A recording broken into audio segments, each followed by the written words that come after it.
Hi, everyone, and welcome back to another episode of The Progressive Bitcoiner. I'm your host, Trey Walsh, and today we have on the show Daniel from our show, from Progressive Bitcoiner, our Master of Art, and also at PubKey, and Thomas, aka Mad Bitcoins, from the World Crypto Network. Many of you will know the man, the myth, the legend that is Thomas over the past decade, putting out really awesome Bitcoin content and the Bitcoin Group, his YouTube show, and so many other things. So it was really awesome to get both of these guys on to talk about Bitcoin and what's just been happening with Bitcoin over the past decade, their own individual stories, how to talk to people from the left about Bitcoin, and so much more.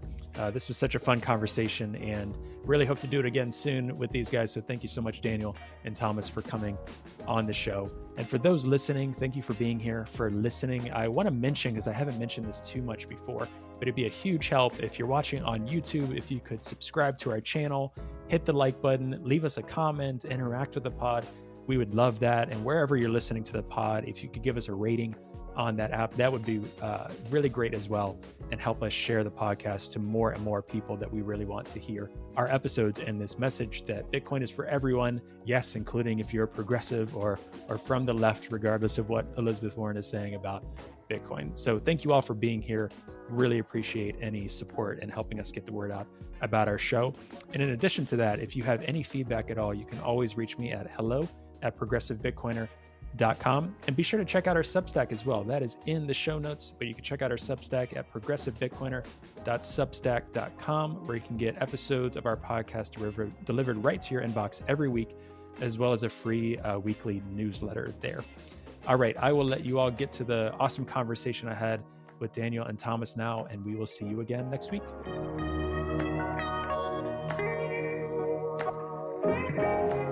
Hello, Thomas. Hello, Daniel. Welcome to the Progressive Bitcoiner. How are you guys doing? Doing good. Great. It's nice to be finally on your show. Yeah, awesome. For those that don't know, many might already know this and should already know this, Daniel is the brilliant mastermind behind our logo, our art, our branding, a lot of guest ideas, a lot of stuff going on behind the show. So was excited to get him on. And Thomas Mad Bitcoins is a legend in his own right, running the Bitcoin Group, doing so many other things. And I'm sure many of you will know who have been around in Bitcoin for quite a while. But we've got a lot of folks that come onto the show that are a bit newer in Bitcoin, maybe progressive, left-leaning, feel like they finally kind of, find a show that speaks to them a little bit. So why don't we do a little bit of an intro? Just say, a little bit of like who you are, what you're up to these days. Thomas, we can start with you. Sure. I'm Thomas Hunt. I founded the World Crypto Network and Mad Bitcoins.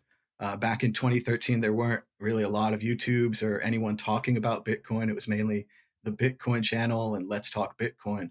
And they were very serious. One was about stocks and the other was more about ideas, but they were serious, heavy podcasts. And I thought we could use something fun and light and short and on YouTube. And so I made the Mad Bitcoin show for a couple of years there.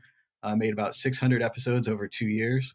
And then we started the World Crypto Network in 2014 with the idea of getting someone other than me to talk about cryptocurrency, because currently I'd reached my limit and talked to the people I could talk to. And that was great. We had a lot of people come on and be guests and do their own shows and go on to better things. And later on, I did some NFT stuff with curio cards that happened before CryptoPunks. And I've just been in the Bitcoin space for about 10 years now. So it's been a while. Awesome. We're gonna dig into all that. Daniel, I'll kick it over to you. Hi. So yeah, I'm Daniel. I have been in the Bitcoin space for quite a while. Actually, Thomas was one of the first people that I followed, and I credit him with a lot of the early knowledge I gained after sort of having my orange pill moment. And we can get into that a little bit more on the show. Trey, I've been following your work for a couple of years. I knew who you were before I joined Nostr, but it wasn't really until maybe 6 months in when you and I first connected, and you told me that you were taking over the show, which I'd already been a subscriber to, but I hadn't really had any interactions with the previous host, Mark. And then you asked me if I would be a creative advisor, and I came up with the logo and some of the branding ideas and helped you, build some of the original content for the website and social media. And so it's been, a really interesting experience over the past year as I left Twitter and moved all my social media over to Nostr, just to see the type of engagement that occurs there. And I realized, like, in the 15 years I spent on Twitter, I've maybe gained about 2,400 followers, and within a year on Nostr, it was like 3 times that. So it was really an interesting phenomenon. And I've been kind of cultivating that persona that I've developed on Nostr. I spent the last year, getting to know as many people as I could in this, part of the space, and used that recently to finally begin working in Bitcoin, which I'd never really done before. I'd always kind of been on the sidelines working, a more traditional fiat job. I come from the advertising, marketing, creative space, but I really wanted to pivot into a Bitcoin only job. And just at the end of last year, an opportunity came up to work at PubKey, which is the Bitcoin dive bar located in Greenwich Village in New York. And so I started there at the beginning of this year, actually on January 3rd, and have been, since the last beginning of this month, been building up this brand and helping to create a meetup environment for sponsors and all sorts of different people and companies in the Bitcoin space to really take this to the next level. So it's great to be here, and looking forward to what we talked about today. Yeah, that's awesome. And I'll also say too, something that I love about Bitcoin, especially Nostr, that I feel like mentioned a few times.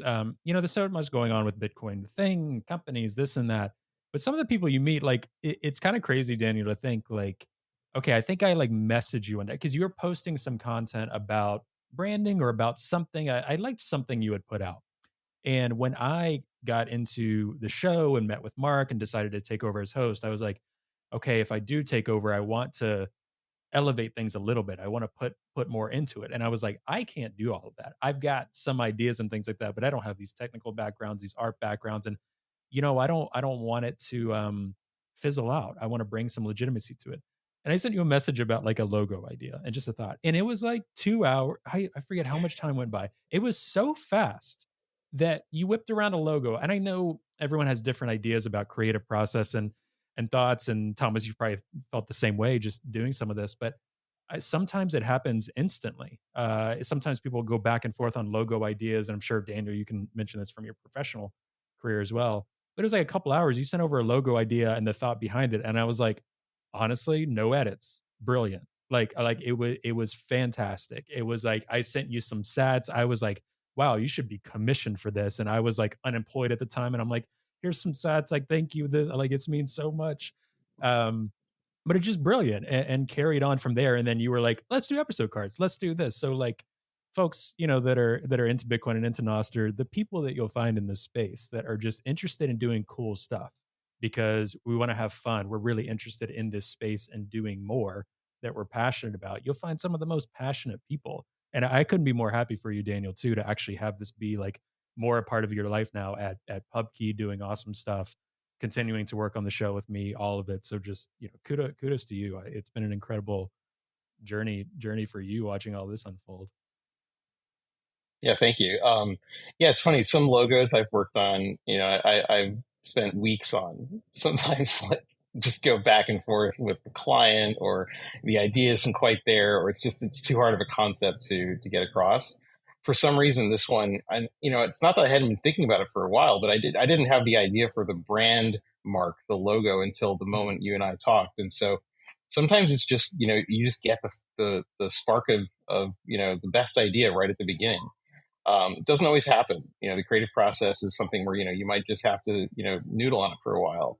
But for some reason, this one, and I think it's just because, you and I are really well aligned on a lot of the things, the values that we share, Yeah. the topics we talk about and think about. And so it was very clear to me what the logo needed to be. And the idea just basically popped into my head. And I started playing around in Figma, came up with the shapes. And once I started building that, I realized this actually has some deeper meaning.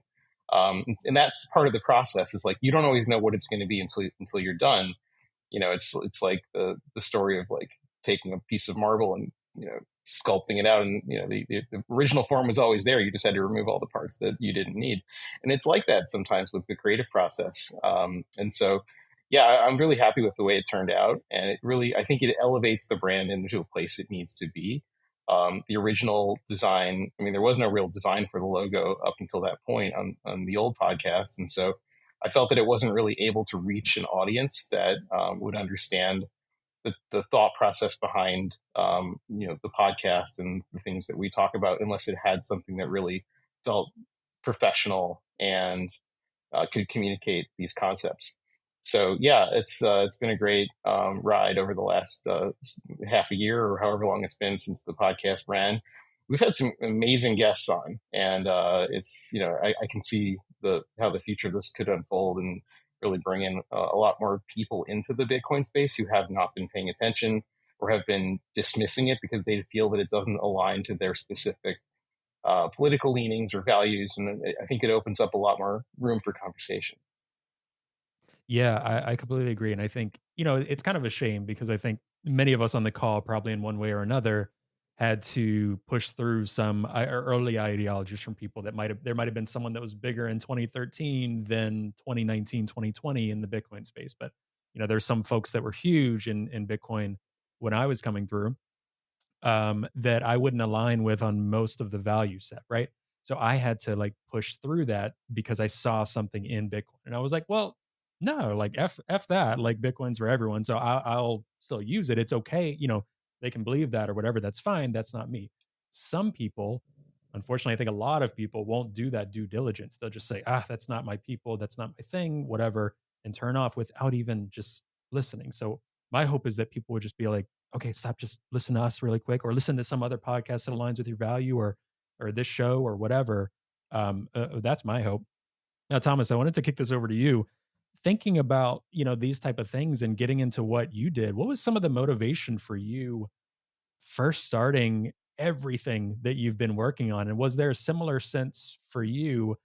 I mean, I know Bitcoin was I mean, it's still niche, but even more niche back then, and different sets of challenges and unique personalities and all sorts of stuff that I've read about in their history books since I'm just a young spring chicken of early 2021 in my Bitcoin journey. But what was it for you in terms of the motivation to start all this? Oh, well, I knew about Bitcoin when it came out in 2010. I read about it on Slashdot, but Mm, I kind of dismissed it. I talked to my roommate who's a computer programmer, and he wasn't into it. And I kind of thought everyone who got in under $1 was going to be really rich, and the rest of us were suckers. mhm, And then it went to $10, then it went to $30, and the same thought, the same like, we're a bunch of suckers. We should have gotten it at $1. And of course, I didn't buy any at $30. I didn't figure that part out till later.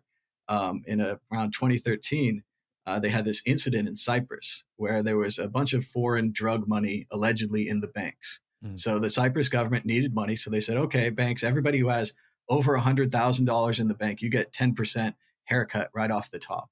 And I knew that the Cyprus people didn't have Bitcoin ATMs, they didn't have Bitcoin meetups or Bitcoin YouTubes or anything like that.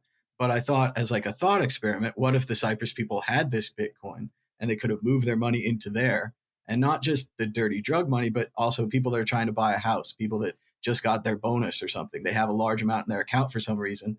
They're going to take this unnecessary haircut, and to say nothing of what the banks have also done to people throughout history. mm, So I just thought at that time that Bitcoin had really become mature. I looked around. There was when I looked originally, there was no real way to use it. Now there was Coinbase and BitPay, and you could accept it, you could buy it, you could pay for services. It was a much more mature market. So I wanted to do a show that was light and fun and maybe a little silly, and there was nothing like that. So I mm, just started cranking them out, and I just had this idea. I'd seen other people on the YouTubes like Zay Frank or the fucking news, and they just, no one said to them, you have the right to do this, or you are, now the one that can do this. They just kind of took it on themselves. So in that same way, I was like, well, if I do, a lot of shows, if I really, and each show I try to do a better show than the last show, that mm, the internet will respect me and that they'll look at these, even though I have a silly hat and goggles and everything. mm. Yeah, I'm so motivated by that because I feel the same way. Like every show that we do, I painstakingly try to listen to a lot of them, listen to myself, do all those things that at first was like, God, do I really need to do this? And people have different philosophies on that. trying to do the same thing of like make each show better than before because you're just I don't know. I guess for me, it's a bit of self motivation. Like I'm not, there's so many other crypto shows or different Bitcoin shows. Like we're for like progressive Bitcoiners is still a very niche group right now. So I'm clearly not getting rich off of this. I'm not, the sponsors aren't like rolling in all the time, all of this. So it's this self motivation thing because you believe in that mission and you're like, well, I feel really good about what I'm putting out and I really enjoy it too. And I get that sense from you too, Thomas, is that you really enjoy it. And then it's just this consistency thing for you. And for me, it's this just watching your show is just this nerdy, fun hangout thing that is so motivating and cool. I just think it's the funnest thing because that's something else about Bitcoin and all of this is that there's so many serious things happening in the world. And some of the topics you talk about in your show are kind of serious, but injecting that humor into it, injecting whatever your guest personalities are on the show is something that I really clung to and that Daniel got me more into as well, just kind of like mentioning you and kind of mentioning your history and that stuff. So I started digging in more and there's a lot of things that you're doing that I'm also motivated to do. Like Daniel and I have been talking about doing more live shows and things like that that'll be out by the time this one's out. But doing more of that because I think you're a motivation for a lot of people in this space that want to find some I don't know if purity is the right word, like in what you're trying to put out, just that consistency, being here, following Bitcoin as it goes through its journey for years and years and years. Like that's really cool, man. Like not a lot of people are here. There's people that have dropped off the podcast since I've been doing it in terms of like starting something and then 6 months go by and they fall off. And so for me, my motivation is like, I want to be here regardless of where things are at, I want to consistently put out stuff and be here and enjoy it while I'm doing it. And it seems like that's what you have. Well, I definitely learned from the early internet people that led the way, people like Cory Doctorow on Boing Boing or Zay Frank on YouTube, who later went on to pretty much run BuzzFeed. Mm, And one of the things that they did is that they were always honest with the audience. If you don't know something, say you don't know it. If you made a yeah. mistake, say you made a mistake. Like this impossible invincibility thing, you're never going to get through. And just in that way, just having that basic, like, I'm going to come back 5 days a week and make these shows, if people watch them or not, if there's negative comments or not. And then when it comes to a show like the Bitcoin Group, it's patterned after the McLaughlin Group, which is a huge PBS show that went on for about 35 years. Mm, And I don't think John McLaughlin ever missed a date. And it never really rose. It wasn't the biggest show. It didn't get picked up on CNN, but it influenced the culture with the people yelling at each other and putting their opinions out there. And I thought we needed something like that for Bitcoin. And again, no one gave me permission to do it. I don't have a big company or money or ads or sponsors or anything. I was just like, if I can get, the people that I knew, and at the time I knew some people that were big into Bitcoin, like Andreas was hanging out in the first couple episodes, and Adam Levine and a mm, bunch of other guys, Davi and Derek and all these crew. And if we can just get them together, talk about this, and everyone bring their sides in, because obviously I'm a little liberal, but I allow all the libertarians to come in and bring their points and their opinions, and I don't talk over them. And if I disagree, I talk after and I give my opinion. mm, And I thought that would be a good thing for Bitcoin. And like you said, with the progressive thing, I'm probably losing cred by being on this show. A lot of early Bitcoiners were libertarians, they were cypherpunks, and they kind of just assume if you're into Bitcoin that you must also be a libertarian cypherpunk. mhm, And so that was one of the things where, as I was on the air more and more, and especially during COVID times and other times when you're stuck at home forever, eventually you start weighing in on politics, especially when things are happening with, certain presidents and things. And you piss people off, not because of your opinions, but because they had a belief that your opinions were just like theirs. And mhm. when you come through and you're like, my opinions are actually different. I've read different books. I have different opinions and so forth. They kind of get upset. Because there was a solid area in the early Bitcoiners. They were all libertarians or they were all cypherpunks. And that's one of the things I hope to change with Mad Bitcoins and World Crypto Network is having more normal people, more average people. You don't have to be an extreme libertarian. You could Mhm, be a middle of the road former finance guy, and mhm. we talk to you and we try to get his knowledge and so on and so forth. So it's just been great to work with all these people and try to spread the word about Bitcoin. Yeah, that's awesome. I definitely going back to the PBS point, that's what for normal people who are outside of Bitcoin. It's like, yeah, it's this like PBS show. Like it's just so cool the feel of it, the authenticity. And I could definitely get a sense of that too, of just having guests on without that, because there is that bent in Bitcoin, even historically, like especially the cypherpunk stuff. I think we can get into this a little bit more, but I think kind of the COVID craze sent things a little bit further into some different factions. And I think that's more of a society trend and online trend and different things, right? Even in addition to Bitcoin. But yeah, I mean, what's interesting, I think, with the whole progressive Bitcoiner thing, I think once people initially, I got a lot more hate. Like initially, when I started writing articles, when I started just speaking up, there was a lot of hate initially. Then once people saw that I wasn't really going away for like a year or two, then it kind of died down. They're like, "All right, Trey's a Bitcoiner. We'll lay off, right?" And I don't think anybody should go through that. Even if it was the other way around, if it was more liberals or people on the left and there were conservatives trying to come in, I try to emphasize it's not about that specific view. It's about, if Bitcoin is this global monetary network, all of these things, let's have it feel a little more that way. I'm not saying that, you person over here should not have your show or your voice, but there should be others. There should be more, women doing podcasts on Bitcoin. There should be all of these things. So the more people doing that and seeing that, if you can push through some of that stuff a little bit, don't be afraid to get your opinions out there, your personal values and beliefs. You show other people, oh, okay, like, Bitcoin has nothing to do with that. Like, I'm not trying to politicize Bitcoin. I used to get at that a lot as well. I'm just saying this is who I am and I'm into Bitcoin. And it sounds like that started to be your approach as well.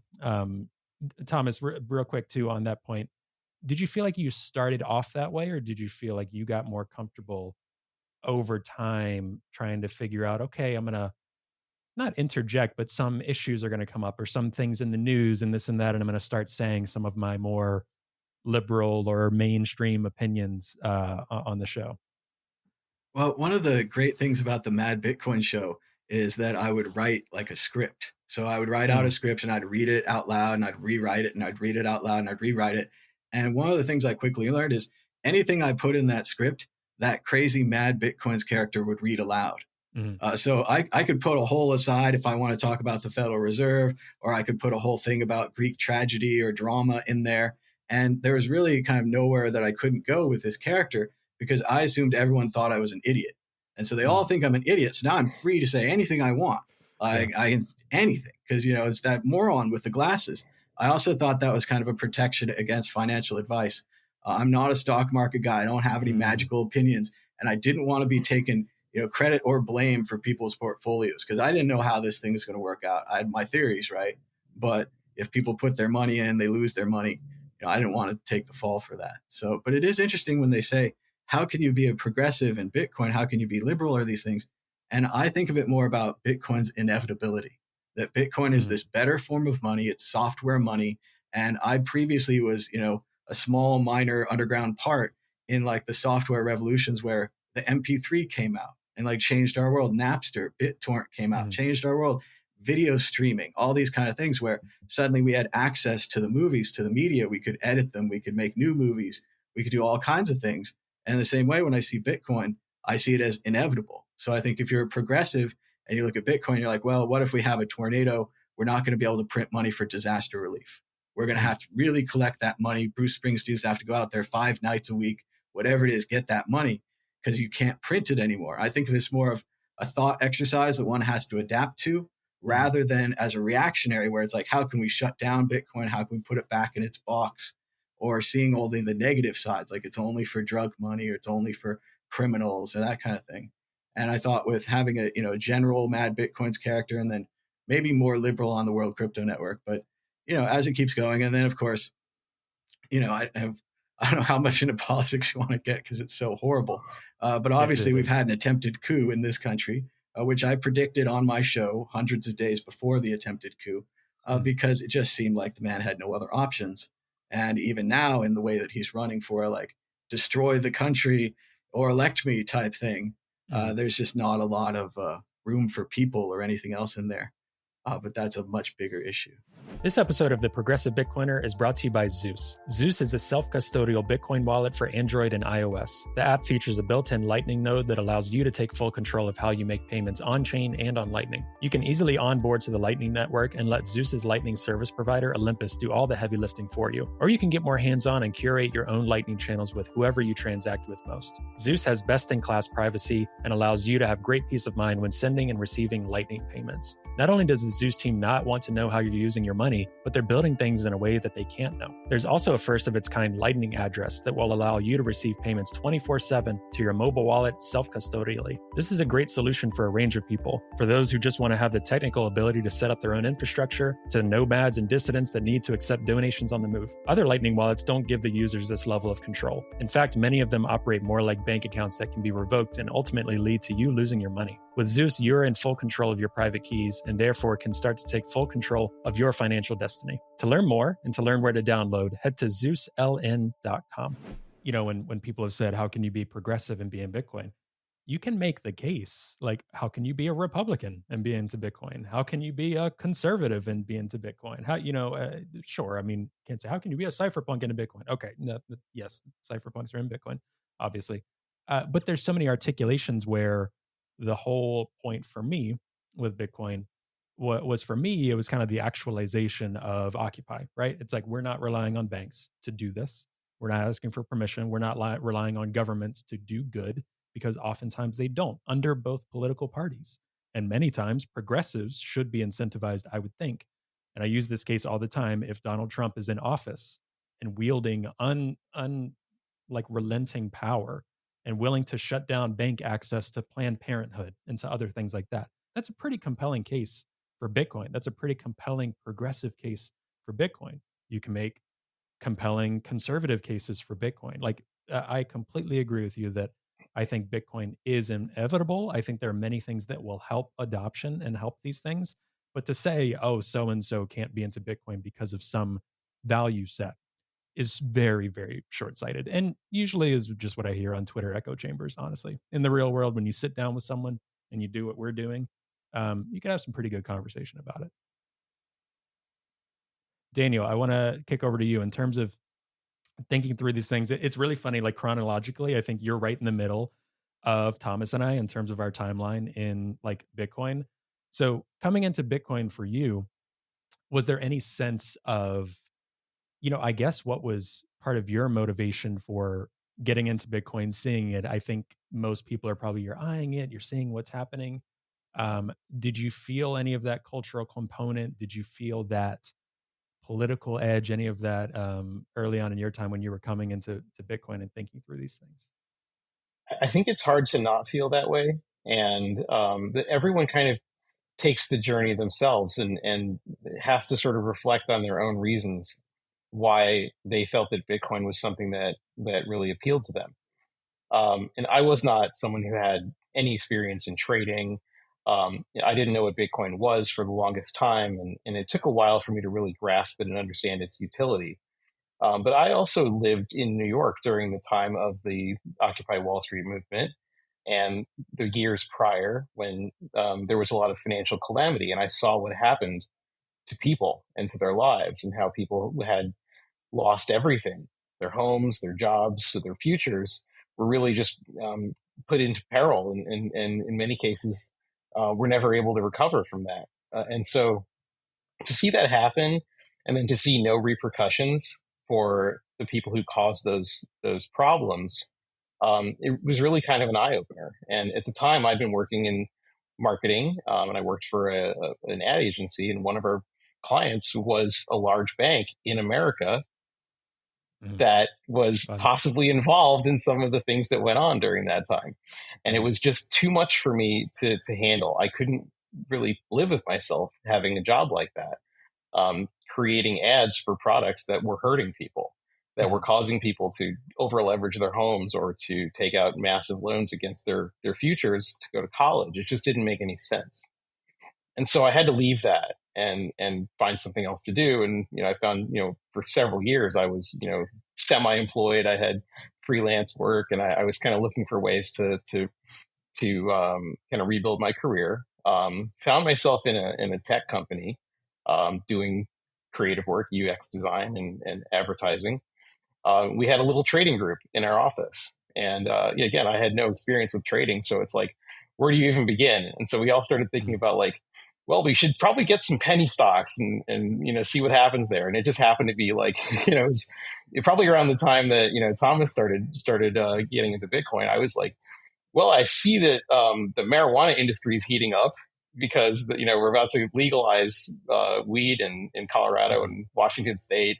So I started looking at like penny stocks in that industry, and just bought a couple. And got a few of my coworkers to buy a few, and we kind of just let it ride for a while. And during that time, like, I started to hear about Bitcoin. I heard about what happened in Cyprus.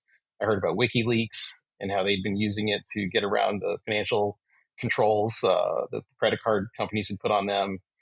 Silk Road was big that year too. This is 2013.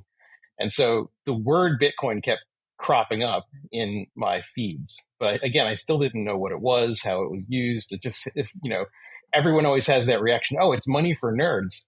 But like, I didn't know how to use it. I didn't even know where to get it, how it worked. I thought you had to have a mining machine to even acquire it. So I kind of just dismissed it for a while. And then it wasn't until late in the year that I just happened to look at a Bitcoin chart, and I saw what just blew my mind, right? A lot of people look at that moment, it's like, I thought this thing was $10 and suddenly it's 1,000. Like, where did that even come from? And then it got me thinking. I started, going back and looking for content. I was looking for anything I could find. And the first thing I sort of stumbled on was Andreas Antonopoulos giving a talk in 2013 about Bitcoin in Athens at the Disrupt conference. And in that 20 minutes, he broke it down in a way that no one had ever done before. It really made me understand what Bitcoin's utility and power was. And this was not a political conversation. There was nothing in there about libertarian economics or about, carnivorism, any of the things that kind of have crept into Bitcoin over the last decade. It was just about freedom. It was about being able to use a form of money that's outside of the control of the banking system. And to me, that was extremely appealing. And then on top of that, it was a technology product. It was something that could be built on top of. So it made me think about all the things that were the reasons I got started in the internet in the first place.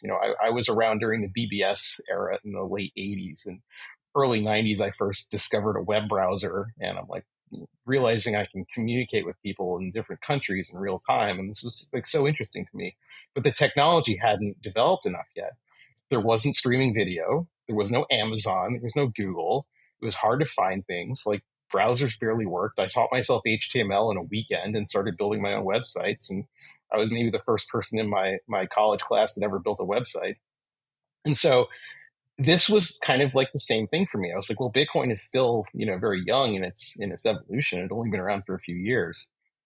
So I started just looking for any content I could find. And that's part of the reason why I discovered Mad Bitcoins, because it was truly entertaining. It was a show that really, got me thinking and opened up my mind in a way that other stuff I had seen really didn't. Reading Hayek is very dry, right? Like, people sort of think you have to have a certain ideology to understand Bitcoin and what its potential is. But really, I think this shows, and especially in those early days, like, anyone could get involved. It didn't take a lot of effort.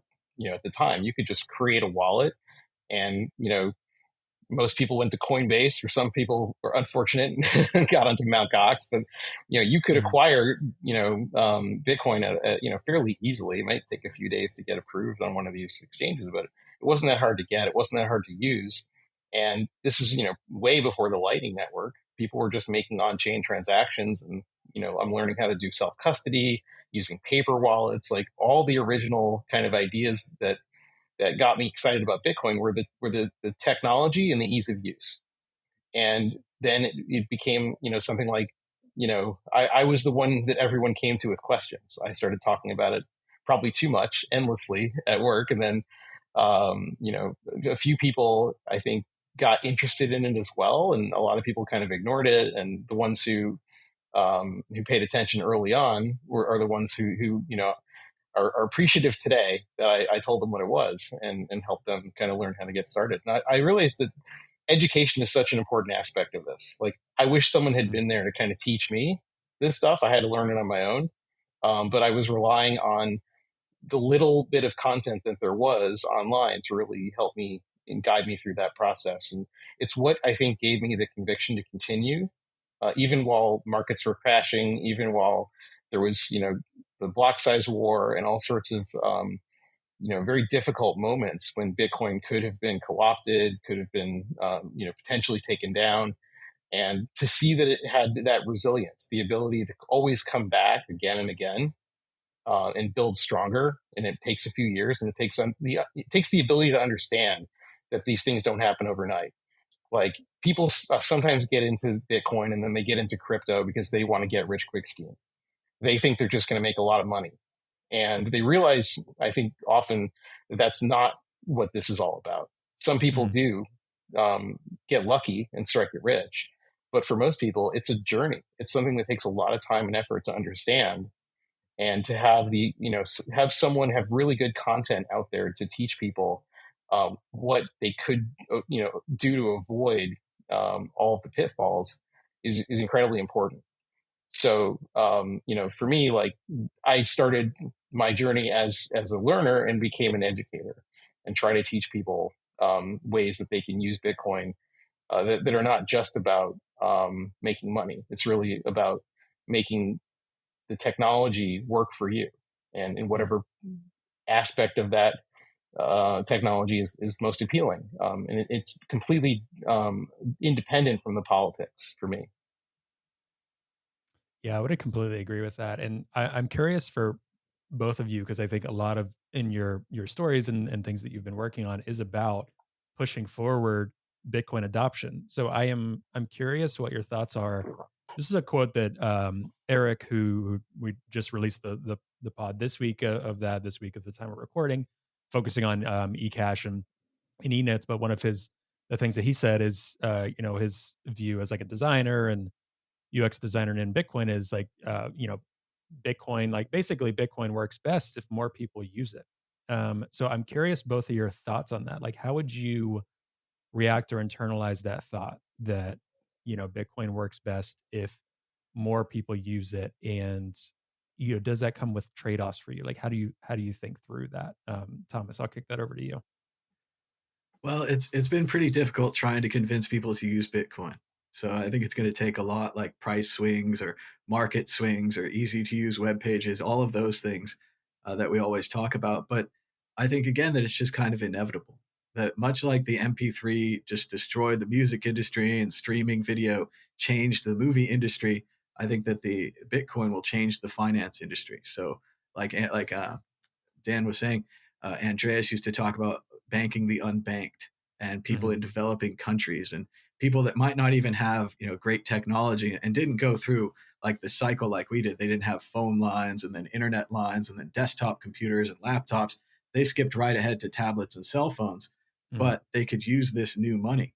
And just like I was saying with the MP3 just unlocked so much technology and gave you this music that wasn't from the music industry. Maybe it was their stuff, but someone had repackaged it. In the same way, Bitcoin and now, whether we like it or not, DeFi and all these other things are Mhm. bringing all these things from the finance industry to us now directly with Bitcoin. And again, the more people hear about it, the more they hear what it can do, both as a savings instrument or as something that you can send over the internet to your friend or to your family. I think more people will just naturally get into Bitcoin. Yeah. Daniel, what about you when you think about Bitcoin and more people using it? Yeah, Bitcoin works best if more people use it. What do you think about that? And does that phrase carry any pushback for your thoughts? And my point being, obviously, some of the ways to use Bitcoin can be very centralized, can be very someone can use it by buying an ETF, and that for them is some sort of Bitcoin exposure. How do you view all of these things and the development of Bitcoin over the years? The promise of Bitcoin has always been that it's permissionless, that you can use it any way you want. And so we see a lot of different ways it's used, and often, you can even call it abused. And, someone messaged me this morning and asked me, is someone who is a recent, I guess, adopter of Bitcoin, who's like, what the hell is Bitcoin Cash?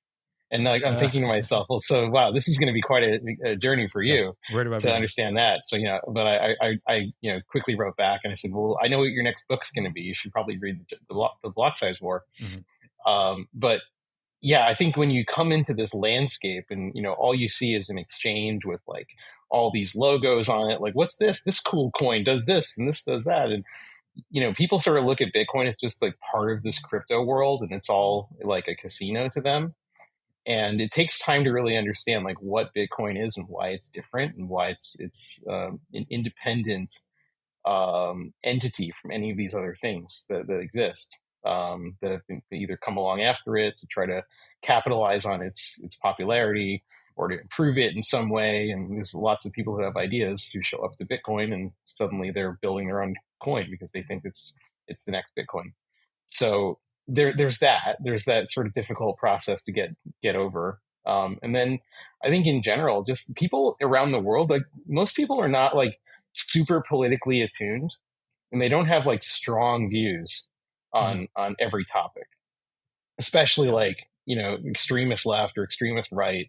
Like I don't think most people fall into that category. I think most people, they just want to have a good life and they want to take care of their families and their friends, and they just don't want to be oppressed. I think that's like pretty universal, and that can manifest itself in a lot of different ways. But I don't think most people generally have read tons and tons of history books and have a deep understanding of a specific ideology. So for them, Bitcoin is a useful tool. It's something that they can learn how to use and learn how to protect, and can help guard them against all different types of financial calamities. And you can use inflation. You can use capital controls in authoritarian governments.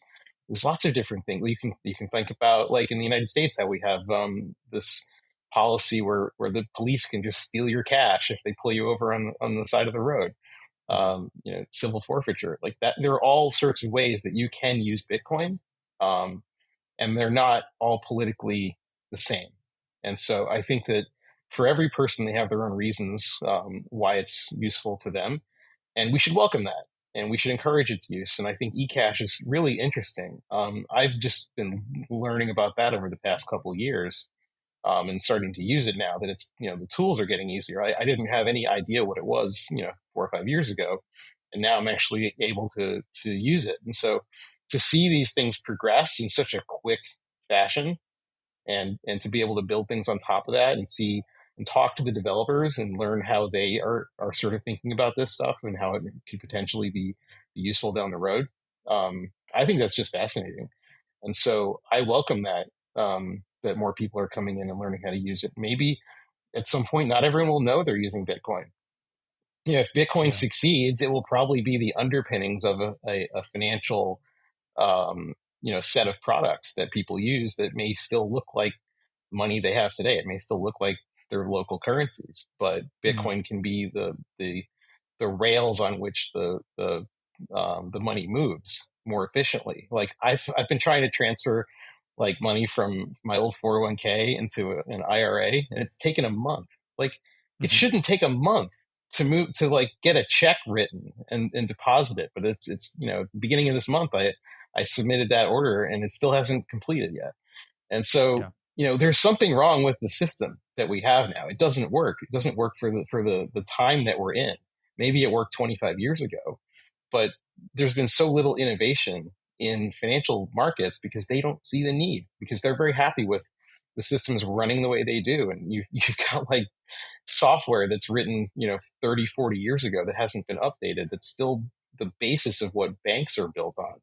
And it just Mhm. drives me crazy to think that we have this incredible financial tool that can be used by anyone in the world, and yet people are still resisting using it because they have these sort of preconceived notions about what it all is.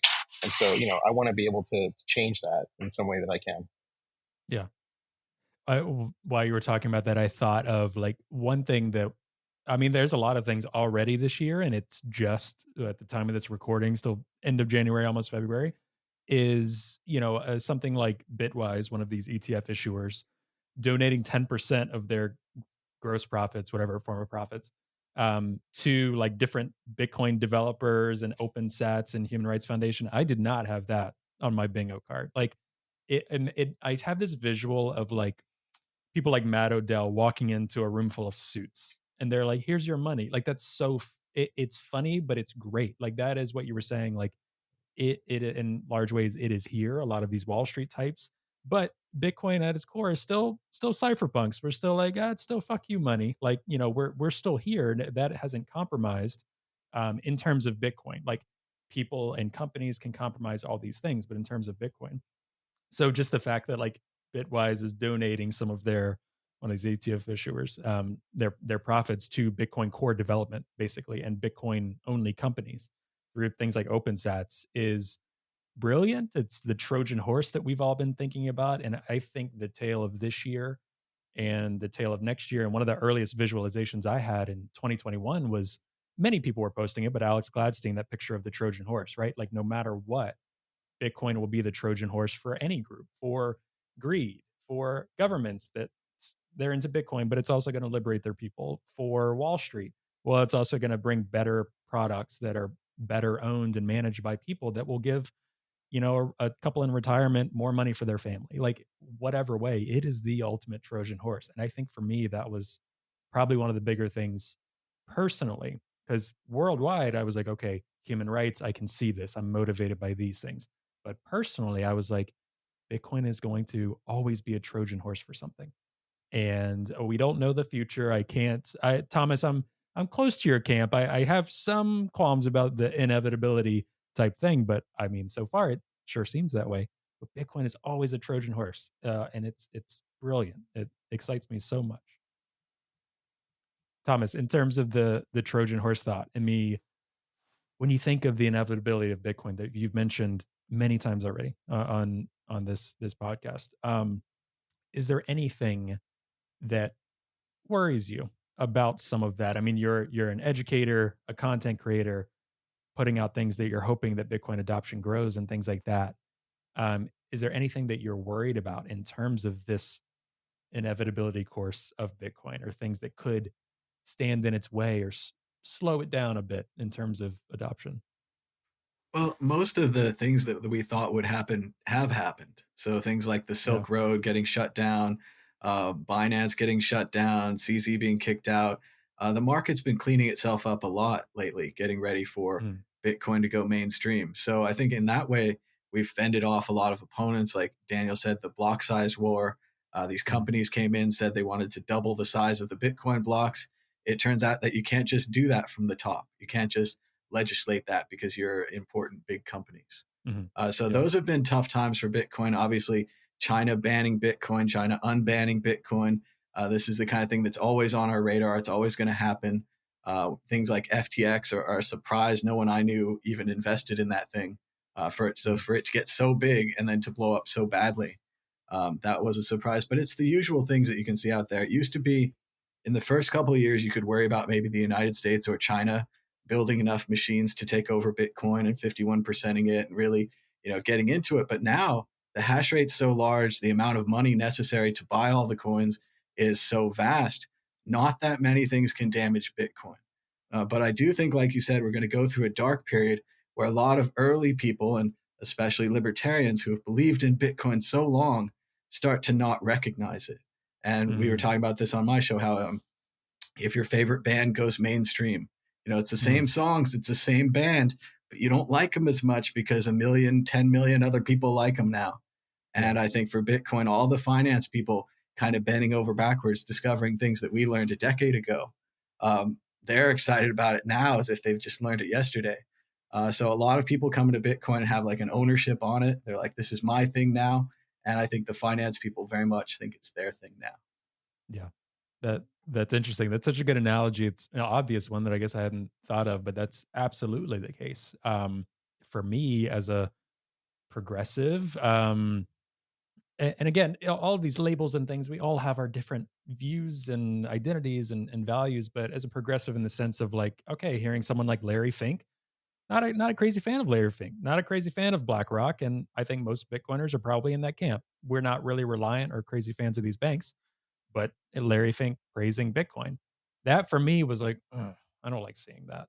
But then I'm like, Trey, maybe you just set your ego aside and just Bitcoin's going. Like Bitcoin is taking off. Like people are going to cling to this.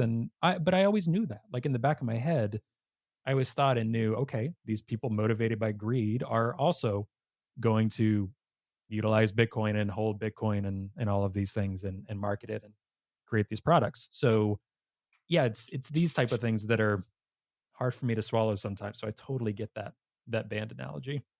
And I think another thing too, to talk to our kind of progressive audience, I think progressives and folks I think on the left understand this. But when I talk to other Bitcoiners or folks from the right or more libertarian US bent, I think they really fail to understand that a lot of progressives, especially those in Bitcoin, they've arrived at Bitcoin because we feel politically homeless a lot. We feel very detached and we see all of these problems. And for me, a huge motivator of coming into Bitcoin and arriving was just saying, okay, time and time again, these politicians are saying the same things. Nothing is changing for folks with low income folks in this country, for marginalized communities, so many things. There's got to be different ways to address this. There's got to be a system upgrade. This system is not working. And Bitcoin is not going to fix everything, but we have to at least try with certain things. And I was hearing politicians saying the same thing that, like, I'm not that old. Like, I'm a millennial. Can't imagine for folks that are older hearing the same things decade after decade now from, in this case, like the Democratic Party or mainstream left politicians. They're not even aware that these things are being repeated. And the some that are, okay, we can say they're evil, right? But there's many that are just ignorant in my mind. So for me, arriving to Bitcoin was like, gosh, nothing else has been working. Like for me, there's so many appealing things for progressives to say, let's try this. Just give it a try. Just let's try to go down this road. Trey, can I add something? Yeah, Just you got me thinking a little bit. Um, Bitcoin has made me both less political and more political. And I what I mean totally by feel that. that is that it has made me understand a lot more concepts around individual liberty and freedom Mhm. and privacy and self-determination, which, by the way, are not things that belong to any specific camp, any specific ideology, because these are human rights. These are things that everyone should champion. We can read those words in our Declaration of Independence and our Constitution, and other countries that have modeled themselves after the United States have taken similar approaches. But these are like fundamental human rights, like the ability for you to be able to conduct your business and your life, not harming anyone else, being allowed to decide who you want to associate with. Like those are really important things. And but it's made me more political in that sense, that I feel much more strongly about certain issues that really pertain to human rights. But it's also made me feel less political in terms of I'm not swayed by the arguments anymore. Like if Mhm. I hear a political ad or I hear someone speaking in any party, I just have to take a moment and think to myself, do they really mean that? Is that really what their position is, or are they just saying it because they want to appeal to a certain segment of the population, or because it was written that way for them? And Mhm. so I no longer feel as motivated to be part of the process because I feel like they're not speaking to me and they're not listening to me and not listening to people that I listen to and the people that I trust. And Yeah. so for those reasons, like it's made me take a step back. And so for those who've known me over the years, I've had a lot of things to say on the political side on social media.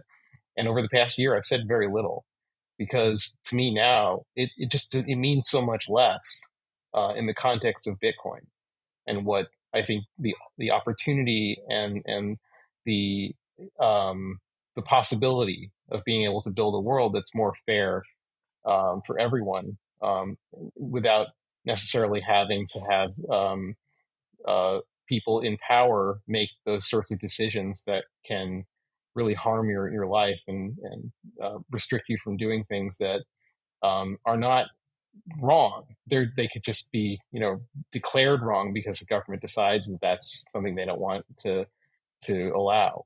So in that sense, like I feel, somewhat ambivalent about politics, even though I feel very strongly about specific values and Mhm. things that matter to me. Hi, everyone. Hope you're enjoying the episode. Today's episode is brought to you by Bitbox. Now, Bitbox is a hardware wallet that's open source, incredibly secure and easy to use, and it's what I'm using to safely secure my Bitcoin in cold storage. Now, I know self-custodying Bitcoin can really be intimidating, but Bitbox is designed for ease of use without compromising on security. It's USB-C compatible and allows you to easily back up and restore your private keys with a micro SD card, which is really cool.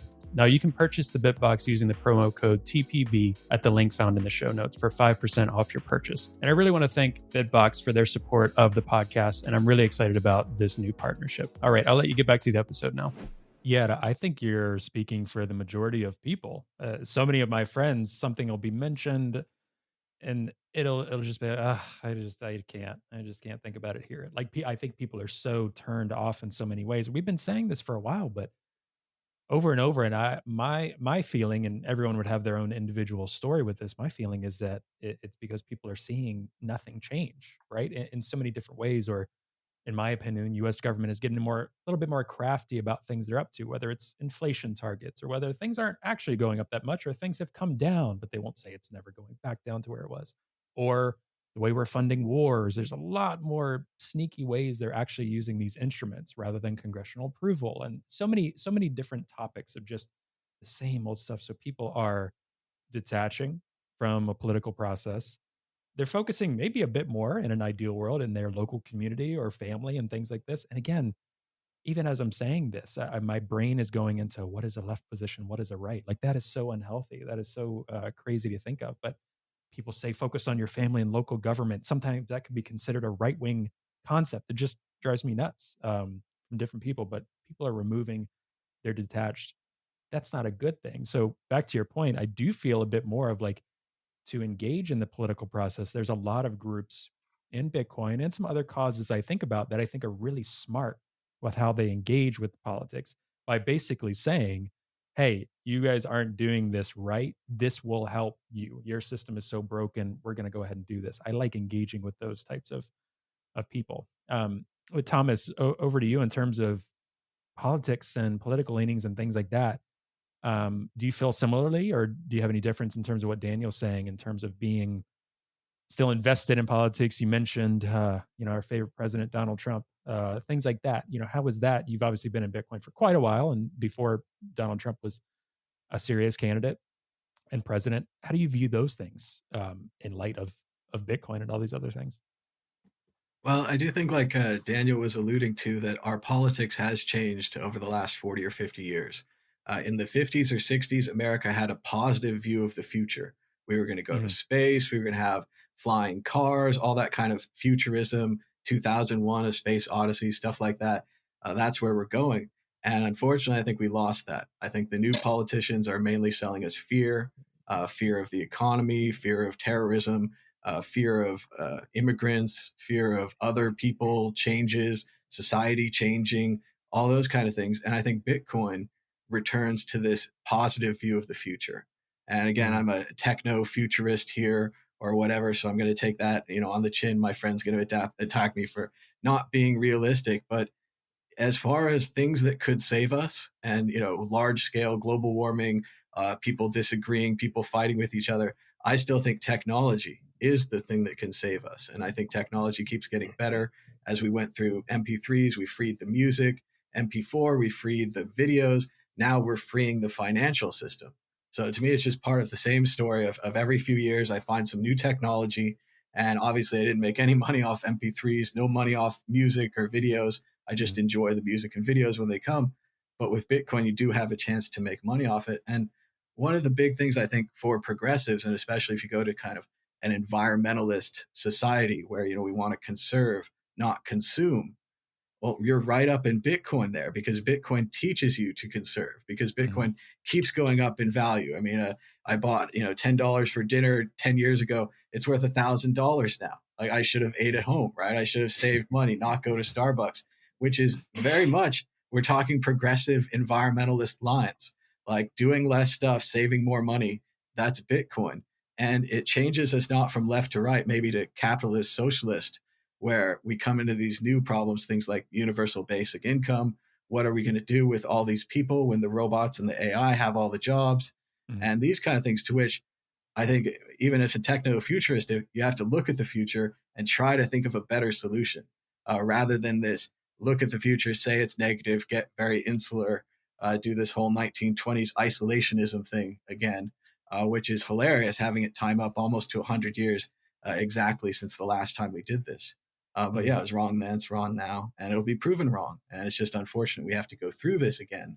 but obviously the cult leader's very popular. He has his 30% strongly locked on, and they're going to try to wreck this system for the rest of us. And it's people who have no idea what a dictator is. They have no idea what these systems are. I've read about these systems. I've read about Stalin and all these other things, and you don't want it here. And not even as a joke, not even for like to soak the libs or whatever it is to get them. You don't want it. Yet the political discussion, and a lot of this is from the lack of civics classes. We don't study how to be a good citizen in school anymore. We don't value that as a thing. I heard Stephen A. Smith talking on Howard Stern, and it was a wonderful discussion. And he said, yeah, sure, I could be president, but I won't do it because I make so much more money at ESPN. And I was like, there's no kind of civil code where Howard was talking about the old days. He was like, yeah, you don't want to stick up for society and make things better for your neighbors and that kind of thing. And that's all gone. And a lot of that is by design. You get rid of these civics classes. You don't teach people that we're interconnected. You put in some of the Ayn Rand individualist philosophy, the individual philosophy of the West, the cowboy, and all of that. And you get a fractured society that doesn't work together when really the whole union, the United States, all of these ideas were us working together. That's when we accomplish great things. Yeah. Gosh, Thomas, we gotta talk more. That was brilliant. I think you're a really smart guy with a lot of these political discussions. Well, I do have a of course you are. history degree, Yeah, so it's exactly. one of the most worthless degrees that you can get. They always told me, but I always said, if I know the past, I'll know the future. And a lot of times you can see these echoes coming along, and you're like, yeah, that's a familiar thing that happened 100 years ago. And everyone's like, what do you mean 100 years ago? That's not familiar. I'm like, well, it is compared to 1,000 years ago or 5,000 years ago or wherever you want to go with the history. It's a lot more recent. So, Yeah, I'm curious. We're getting a little bit to a close here, but I'm curious some of my thoughts on because so much of this show too focuses on obviously just presenting good Bitcoin stories about the great things that it's doing throughout the world, touching a little bit on like how it works, some of the tools for people to understand as well. Although I think there's other shows and YouTube channels and things that literally show people that and we've been encouraging people to check those out. But one of the things we do as well is fighting the FUD that is from the left. I mean, it's from all over in general in so many different ways. It's not necessarily partisan throughout the world, but in the US, there is a lot of FUD from those typical progressive left values with the environment, with different, oh, this is right wing money for people that want to just sell drugs or fund terrorism.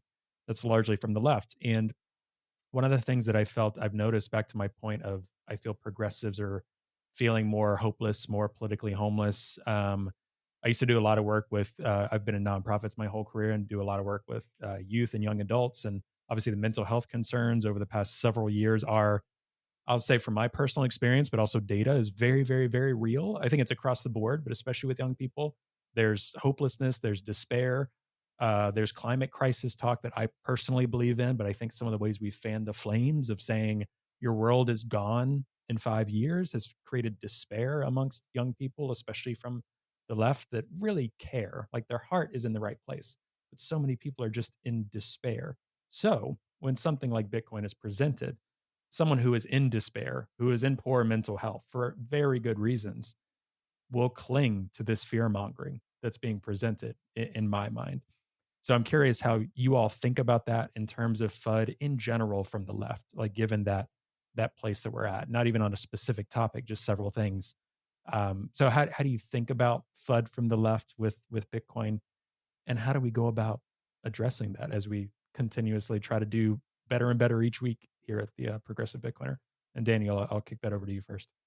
Well, Thomas, a few minutes ago, talked about AI. And for so many years, we were told AI is going to come take your jobs. It's coming to take your jobs away. And now it's actually happening, right? Like I read an Mhm. article last week that a lot of tech companies are laying off lots of people, and they're claiming AI is being used to fill a lot of those positions now because they can do things more efficiently and without payroll and without health insurance and all those things that humans need when they're Mm. working. So, we're at a point now where AI is actually a serious threat to our livelihoods. And it's going to cause a lot more despair. It gets worse before it gets better, I think. And I hope it gets better. But I think, Bitcoin can serve as a lifeline to people who are going through a difficult career pivot or any other upheaval in their lives. But this is why education is so important. It's why we really need to make sure people understand what it's all about. Trey, you and I spent some time on Blue Sky recently. I gave up on it. I don't know if you're still on it, but Well, it's definitely like even in the past several weeks, I'm like, is anyone here? Like yeah, it anyway, feels that's a like whole it's nother dying. conversation. Yeah, but yeah, yeah. the time that we spent there, like I noticed, there were these two different paths you could take. Well, more than two, but there were two different paths that weren't Twitter. If you wanted, social networking, and you could go for sort of this quasi, somewhat decentralized options, which were Blue Sky and Mastodon, and you had Nostr, which is completely decentralized and has no company running it. But I noticed on Blue Sky, which was sort of touted as the replacement for Twitter for a lot of the people from the left, and you had quite a big migration over there in the beginning. No one there wants to talk about Bitcoin. No one there wants to talk about things that we've spent time learning. And so when we even try to respond to someone who's clearly misinformed, they immediately get upset. They fight back. They block you. They don't want to hear anything you have to say. And so if you want to talk about anything from whether it's a social aspect or the environmental aspect or anything else, their first reaction is often, well, Bitcoin shouldn't exist. It should just be banned. And that, of course, we know that can't happen. And so, where do you even begin with an argument like that? How do you respond to that when someone is so immediately reactive to something you say? When you spent time understanding what Bitcoin is and what it offers, and what I often say to people who come from that perspective, when I do have an opportunity to speak to them, usually in person, not so much online, because online Yeah. tends to be a lot more Keyword. toxic and more difficult to get ideas across. Is once you understand what Bitcoin is, where it came from, and how it operates, it's not going away. You know that it's going to exist for the rest of our lives, and it's part of the fabric of our, not just our financial world, but of our human society. It's a thing that exists on the planet Earth, and it will stay here and continue to grow indefinitely. And so what do we do with that information? We have to make it work for everyone, because it will be here and it will be working for someone. And if you are not into Bitcoin because you don't like some of the ideology of the people that are in it, then you should bring your own values into it. And you should promote the things that Bitcoin can do for someone like you. And so the fact that, you might feel strongly about an environmental aspect and you think that Bitcoin uses too much energy, well, go work on projects and go find people who are working on those things that are attempting to create more energy efficient methods of generating Bitcoin.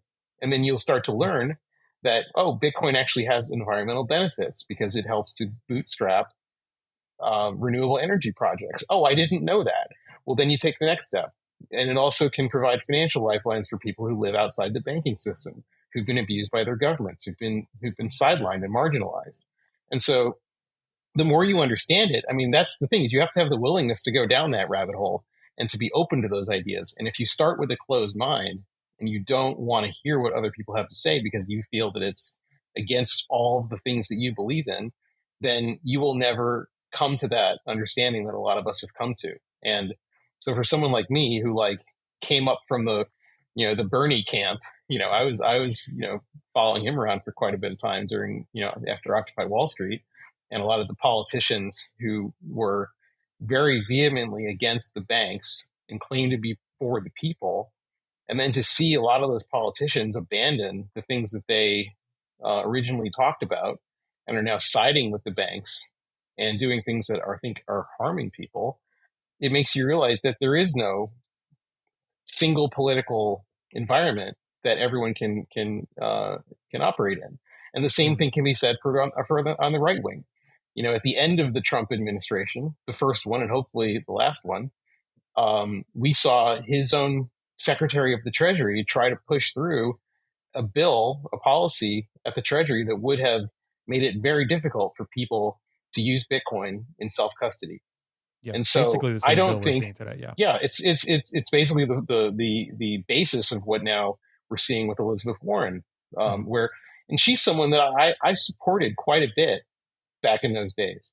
I have a lot of respect for her, and I wish that she would be open to a conversation about these topics and not just listen to the same old people that she always talks to, because there are so many things that are wrong with those specific points about Mhm. how Bitcoin is used, who uses it, how it's generated, what it's used for, that everyone seems to be missing. And so when that information is disseminated by someone in a position of political power, people believe it and it becomes common knowledge, even if it's not true. And so it doesn't matter what side of an aisle you're on, if you're left or right or somewhere in the middle, it's who you're listening to and the information you're getting. And so, I don't have as big of a microphone or megaphone as some of these politicians do, but I do have the ability to talk to people one to one. That's what I do every day. That's why I run meetups. It's why I work specifically in a Bitcoin company that gives me the opportunity to speak to people one to one to help them understand the things that I've learned over the years. Because I think Mhm. that's the way that you can push adoption. It's the way that you can get people to understand these things and how they work and how not scary these ideas are. Even if it starts out that way in the beginning, you realize, oh, this is something I actually can do. And so, that's kind of how I look at it. Um, the idea that Bitcoin is something that you have to really go on a journey to understand, and hopefully, like Thomas was saying earlier, the user experience, the ability to operate in a Bitcoin world become easier because the tools will be built that don't currently exist. Just like Yeah. the tools that we are using to create this podcast didn't exist when I started on the internet. And Mhm. so, we have a long road ahead of us, but I think it's a good one. And that's why I'm optimistic. Yeah. Awesome. Thomas, how do we fight and address FUD from the left and encourage folks, as Daniel said, that Bitcoin is here? We can unpack the inevitability, but Bitcoin is inevitable in so many ways. It is a good thing for everyone in different ways. How do you think about communicating that? Well, I agree with Daniel to start. I think Elizabeth Warren should be with us. She was with us in Occupy Wall Street. I enjoyed her very much when she was the head of the consumer division, something like that under Obama.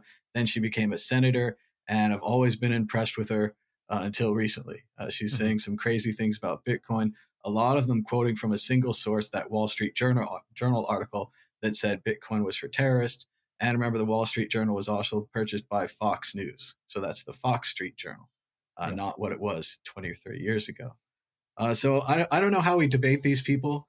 I listening to Daniel and him trying to go point to point with these people, I was reminded how they taught me debate in high school and how I understood debate as an evidence-based debate. And I Mhm. would bring up evidence and they would have no evidence and then they would just continue to believe what they believed. So Yeah. it's very difficult to convince people of anything that they don't believe. You have to really just kind of live an example and like show them, like all my friends who wouldn't buy Bitcoin. Now they're like, well, Tom, why aren't you working? Why aren't you stressed out? All these things. Oh, because I bought Bitcoin. I took a risk. I looked at the information I had. I got as much information as I could, and I made the best decision I could. So everyone on the internet's going to have to make that decision about when they get into Bitcoin. And if it's, now at like 30, 40,000, 50,000, 500,000, a million, 10 million, 100 million, eventually you're going to have to get into Bitcoin because you're going to want to buy something. And the person selling it's only going to take Bitcoin. So I think that'll work itself out. Let's see. I also have, yeah. Also, my family yelled at me when I tried to convince them of Bitcoin at 300. A lot of people are heavily invested in the current system. They have real estate license or financial Mhm. brokerage licenses, and they know more than you. It doesn't matter your historical knowledge or the books you read or what you read on the internet or how much you've been around the internet. They know more. And until it goes up 10,000% in 10 years or whatever, then they're thinking maybe I should have listened to that crazy kid. But other than that, we just got to keep existing, keep not breaking, not going down. Like you said earlier, Trey, people checked in on Bitcoin. They're like, I thought that thing was dead. I Mhm. stopped looking at it. How could have it gone from 1,000 to 50,000 when we all know it's dead? And then the last note I had is everyone just needs to read more Kurt Vonnegut Jr. I love his first book, Player Piano. He was working at General Electric. He was a liberal arts type major surrounded by scientists and all these things, and he saw the future. He talked about basic income, and he basically came up with the idea that it's cheaper to pay people to stay home to watch 3D television or Feelies or VR or whatever it's going to be, than to have them out wrecking the machines.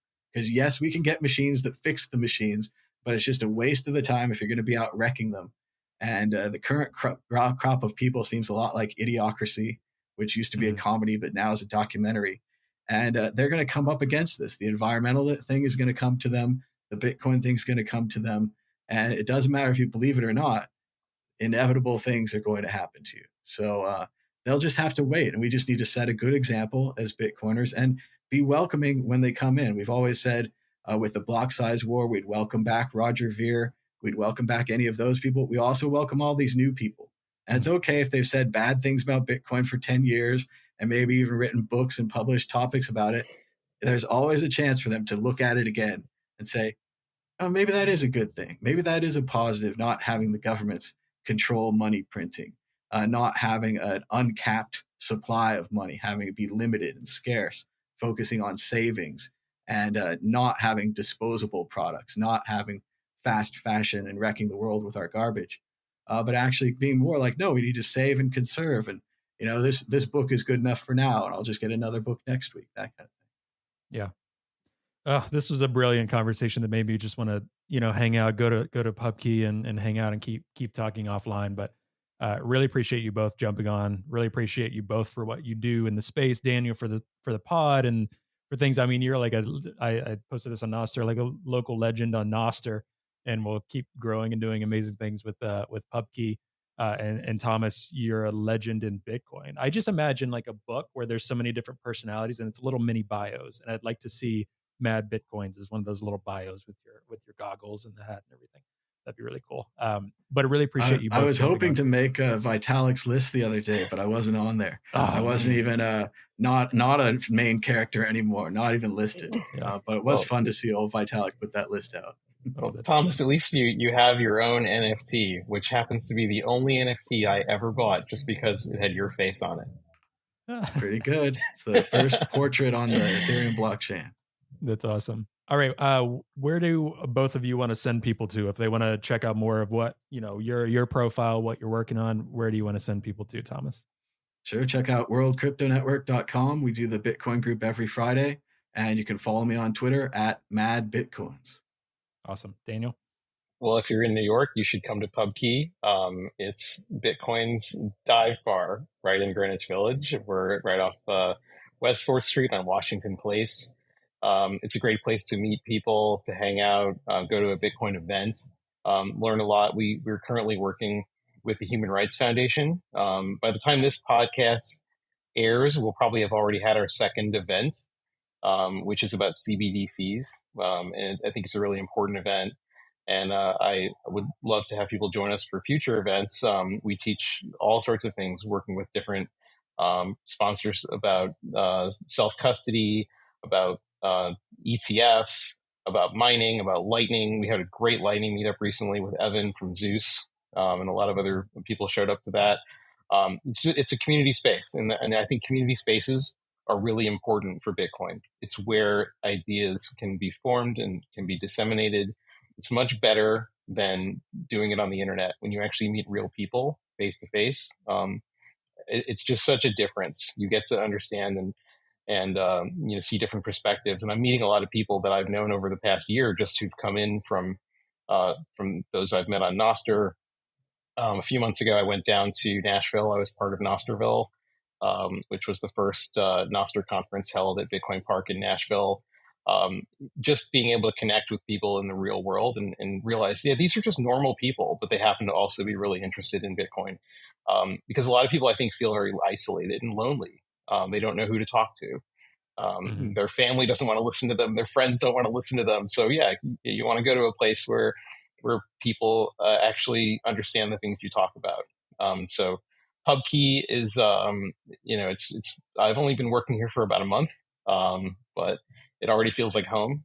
So I would encourage everyone to come visit. We're on the web at pubkey.bar.